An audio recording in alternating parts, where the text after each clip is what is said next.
तो हेलो बच्चों, तो आ गए हैं न्यू वीडियो लेके पार्ट नंबर 4। तो आप लोग अगर नहीं देखे होंगे वीडियो नंबर 3 तक यानी पार्ट 3 तक, पहले उसको देख लिए। तो चलिए स्टार्ट करते हैं पार्ट 4। आज का हमारा जो टॉपिक होने वाला है वो है एल्कील समूह। इससे पहले भी हम आपको बता चुके हैं एल्कील समूह किसे कहते हैं। तो सिंपल सा बात होता है, अगर हम एल्केन में से बच्चों CH4 को एल्केन कहते हैं और इसका सूत्र होता है CnH2n+2।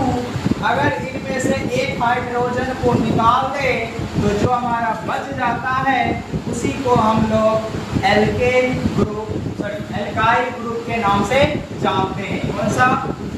एल्काइल या हिंदी में एल्कीन समूह के नाम से जाना जाता है। ठीक है बच्चों, तो कह रहा है कि एल्केन में से एक हाइड्रोजन परमाणु को हटाने पर एल्कील समूह प्राप्त होता है। इसे हम R से सूचित करते हैं। तो डिग्री ऑफ अल्कोहल में हमने आपको बताया था। तो आप ही देखिए यहाँ पर एल्कील समूह का एक पर्टिकुलर पार्टी हम आपको पढ़ा रहे हैं। तो इसे हम R से सूचित करते हैं। क्या चीज से करते हैं बच्चों? R से सूचित करते हैं। अगर हमारे पास मीथेन है, एक हाइड्रोजन निकल गया तो इसका नाम हो जाएगा मिथाइल। क्योंकि देखिए बच्चों इसमें YL है, क्योंकि देखो AL के L का मतलब होता है कार्बन की संख्या। क्या होता है बच्चों? कार्बन की संख्या को हम लोग L कहते हैं और इसमें YL लगा देना। अगर 5 कार्बन है तो पेंट और उसमें YL लगा देना पेंटाइल। तो ये हमारे पास 5 कार्बन का क्या हो जाएगा? पेंटाइल हो जाएगा एल्कील समूह में। ठीक है बच्चों, चलो आगे की ओर देखते हैं। तो इसका सामान्य सूत्र होता है CnH2n+1। CnH2n+1 यानी कि यहाँ पर एल्केन में 2 होता था, उससे एक हाइड्रोजन से निकाल देना है तो हमारे पास इसका सूत्र बन जाएगा और इसको ध्यान में रखना है। जैसे अगर एक कार्बन है जिसका नाम होता है मिथाइल, 2 कार्बन होता है जिसका नाम होता है इथाइल, उसी प्रकार 3 कार्बन है जिसका नाम होता है प्रोपाइल, उसी प्रकार अगर 4 कार्बन है तो उसका नाम होता है बच्चों ब्यूटाइल। तो इसमें जानने वाली बात यही है, देखो हमारे पास क्या है, 1 2 3 कार्बन है, 2 कार्बन तक तो ठीक है, इथाइल होता है। लेकिन जैसे ही प्रोपाइल समूह आएगा तो इसमें 2 तरह का प्रोपाइल बनता है। एक बनता है N मतलब होता है नॉर्मल और I मतलब होता है आइसो, मतलब होता है आइसो ही होता है। ठीक है, तो इन दोनों के बारे में हम आपको आगे चर्चा करेंगे। ठीक है, उसी प्रकार अगर हमारे पास 4 कार्बन होता है तो 4 कार्बन के लिए ब्यूटाइल होता है। और क्योंकि इसका जो कितना रूप बन सकता है, इसका रूप है नॉर्मल हो सकता है, आइसो हो सकता है, सेकेंडरी हो सकता है और टर्सरी। एक एक करके हम लोग पढ़ेंगे। तो सबसे पहले हम लोग पढ़ने वाले हैं जिसका नाम है नॉर्मल समूह। कौन सा समूह है बच्चों? नॉर्मल समूह। एकदम सिंपल सा है नॉर्मल समूह। इसे हम N से सूचित करते हैं। क्या चीज से करते हैं बच्चों? इसे हम N से सूचित करते हैं। कार्बन परमाणु के एक सीधी श्रृंखला को नॉर्मल समूह कहते हैं। तो याद रखना, इसमें हम लोग एल्केन का भी हो सकता है, एल्केन का भी नॉर्मल समूह हो सकता है और एल्काइल का भी नॉर्मल समूह हो जाएगा बच्चों, दोनों का होता है। ठीक है ना? देखो अगर आपके पास देखो N ब्यूटेन है, यानी कि ब्यूटेन यानी एल्केन वाला है। क्या चीज वाला है बच्चों? एल्केन वाला है, यानी सिंगल बॉन्ड वाला है। तो जरा ध्यान से देखना, CH3 CH2 CH2 CH3 एक सीधी रेखा में होना चाहिए, उसे हम लोग कहते हैं N ब्यूटेन। अगर वही से इससे एक हाइड्रोजन निकाल दे, चाहे हम शुरू वाले कार्बन का हाइड्रोजन निकाल दे या फिर हम अंत वाले कार्बन का हाइड्रोजन निकाल देंगे तो भी हमारा क्या कहलाएगा? तो ब्यूटाइल कहलाएगा। क्या कहलाएगा बच्चों? ब्यूटाइल। इसका नाम होगा N ब्यूटाइल। क्योंकि ये सीधी है, बस एक हाइड्रोजन की कमी से इसमें डंटा लगाए। क्यों लगाए?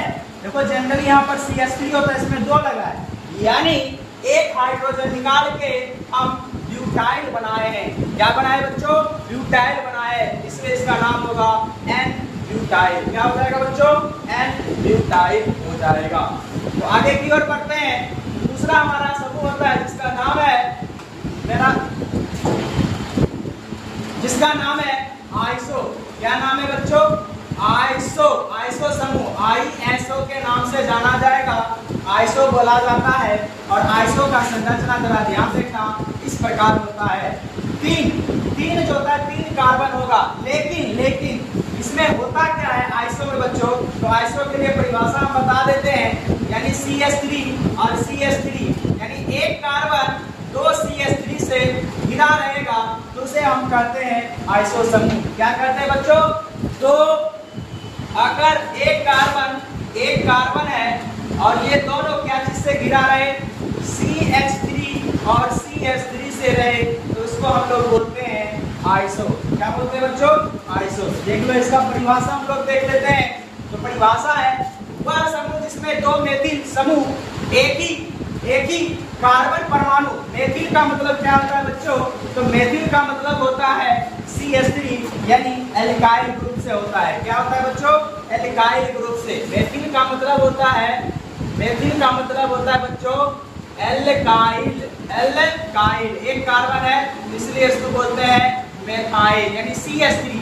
सिंपल सा बात बोला जाए तो CH3 कितना होना चाहिए? 2 CH3। वही लिखा हुआ है कि 2 मेथिल समूह एक ही कार्बन परमाणु से जुड़े होते हैं, उसे हम आइसो समूह कहते हैं।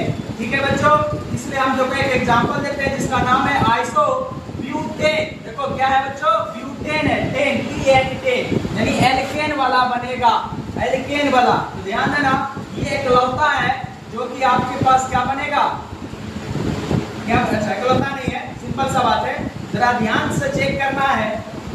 देखो 1 2 3 4 कार्बन है, तो 4 कार्बन के लिए ब्यूटेन होता है। सभी को जब काउंट करते हैं हम सभी कार्बन को काउंट कर लेते हैं, इस वजह से इसका नाम क्या हो जाता है बच्चों? ब्यूटेन। सभी कार्बन को जोड़ देना है और उसका नाम एन लगा देना है। अब जरा ध्यान देना, लास्ट या अंतिम कहीं पर देखो क्या एक कार्बन का किसी कोई हाइड्रोजन निकला हुआ नहीं, इसलिए इसका नाम होता है एल्केन। अब जरा चेक करना है क्या एक कार्बन से 2 CH3 है। हाँ, एक यहाँ भी है, एक यहाँ भी। आप ये दोनों को मान सकते हो या फिर ये दोनों को भी आप मान सकते हो, क्योंकि चाहे या तो ये दोनों ले लो या चाहे आप ये दोनों ले लो, कोई भी दो ले लो, वो आपका आइसो ही कहलाएगा प्यारे बच्चों। क्या कहलाएगा? आइसो कहलाते हैं। ठीक है, एक अपवाद ले लेना है कि जो CH3 CH2 है, CH3 है, इसको बोलते हैं आइसोप्रोपेन। क्या बोलते हैं बच्चों? आइसोप्रोपेन बोलते हैं। और वो मेरा अपवाद है एल्केन ग्रुप का। क्या है? अपवाद है एल्केन ग्रुप का। ठीक है, CH3 CH2 CH3, इसको आपको ध्यान में रखना है। ठीक है ना? ये आपका क्या है? एक कार्बन जरा देखो, इसके दोनों तरफ CH3 है, इधर CH3 है, इसलिए इसका नाम होगा आइसोप्रोपेन होना चाहिए, लेकिन प्रोपेन लिखते हैं इसको। सिर्फ और सिर्फ क्या हम लिखते हैं? प्रोपेन लिखते हैं, ये हम मेंशन नहीं करते हैं। ठीक है ना? होना चाहिए आइसोप्रोपेन, लेकिन हम क्या लिखते हैं? प्रोपेन लिखते हैं बच्चों। क्या लिखते हैं? हम लोग आइसो इसमें यूज नहीं करेंगे, इसलिए इसमें क्या लिखा गया है? अपवाद लिखा गया है। ठीक है बच्चों, जो बच्चों डिग्री ऑफ कार्बन पढ़े होंगे उसको द्वितीयक समूह एकदम आराम से समझ में आ रहा होगा। ठीक है, तो क्या लिखा हुआ है? वह जब रिक्त बंध द्वितीय कार्बन परमाणु से जुड़ा होता है तो उसे द्वितीयक समूह कहते हैं।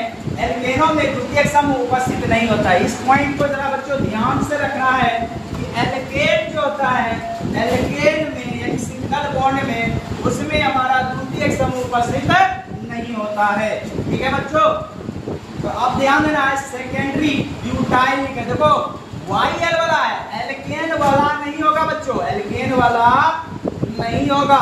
क्या हुआ है ना? एल्केनों में द्वितीयक समूह यानी सेकेंडरी समूह उपस्थित नहीं होता है।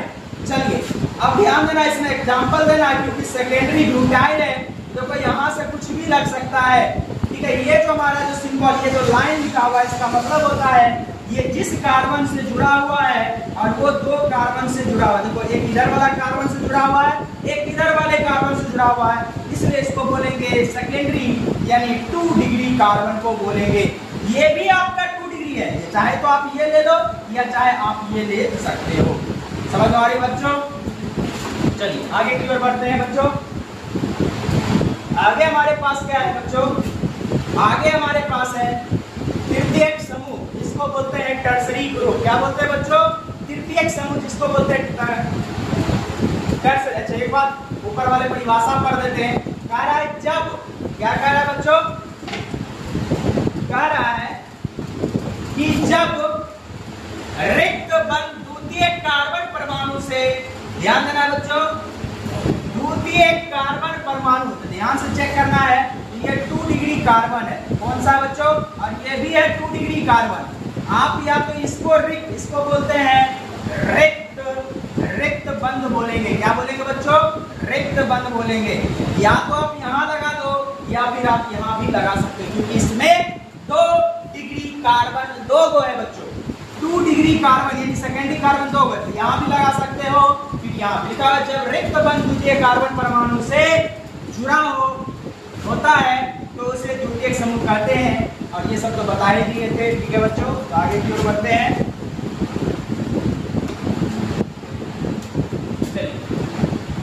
क्वेश्चन है, अगला टॉपिक है, इसका नाम है तृतीय यानी तृतीयक समूह। अंग्रेजी में बोलते हैं इसको बच्चों टर्सरी, टर्सरी ग्रुप बोला जाता है। यानी कि जरा ध्यान से देखो संरचना, टर्सरी का मतलब होता है 3 डिग्री कार्बन। तो ये जो जुड़ा रहेगा, ये जो जुड़ा होगा, किससे होगा? 3 डिग्री कार्बन से। एक ये रहा कार्बन, एक ये रहा, एक ये रहा, तो ये जो जुड़ा होगा 3 डिग्री से। जब रिक्त बंध तृतीयक कार्बन, वहां पर क्या था बच्चों? ऊपर वाले क्लस्टर में था द्वितीयक कार्बन से, यहाँ पर हो जाएगा तृतीयक कार्बन से जुड़ा होता है, तो उसे तृतीयक समूह कहते हैं बच्चों। और इसको बोलते हैं, जैसे कि एग्जांपल लेते हैं टर्सरी ब्यूटाइल। तो कुछ नहीं करना है, हमें चेक करना है। देखो ये हमारा रिक्त बंध है, यहाँ देखो CH3 है, यहाँ पर कार्बन है, यहाँ पर CH3 है और यहाँ पर CH3 है। इस प्रकार जो लिखाया गया है इसको बोला जाता है टर्सरी ब्यूटाइल। क्योंकि ये रिक्त खाली है इसलिए इसको हम बोलते हैं, क्या बोलते हैं बच्चों? बोलते हैं टर्सरी ब्यूटाइल। 1 2 3 4 कार्बन है, तो चारों कार्बन हम लोग काउंट कर लेते हैं, तो उसको बोलते हैं बच्चों, क्या बोलते हैं बच्चों? टर्सरी यानी तृतीयक समूह बोला